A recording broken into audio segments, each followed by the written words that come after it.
திமுகவுக்கு அட்வான்டேஜ் இருக்கும். அது எப்பவுமே திமுகவின் கோட்டை.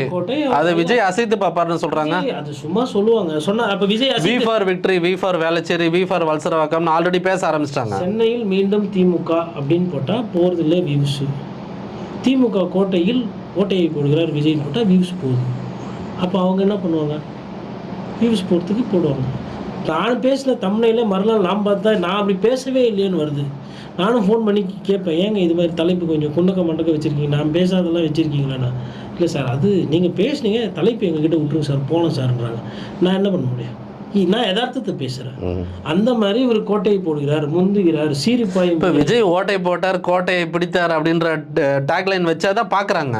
ஆமாங்க. இப்போ விஜய் ரசிகர்கள் எப்படி விஜய் நல்ல அரசியல் செய்கிறார், விஜய் வீடு வீடாக போய் பிரச்சாரம் செய்தார், விஜய் அந்த வயசானவங்க கிட்ட பிரச்சனையை கேட்டார், விஜய் மீனவர்களோட உட்காந்து 1/2 நாள் செலவு பண்ணார், நாகப்பட்டினத்தை போய் மீன் பிடிச்சாரு, விஜய் வந்து ஆட்டோ ஏறி 4 பேர் ஆட்டோக்காரங்க கூட போனார்,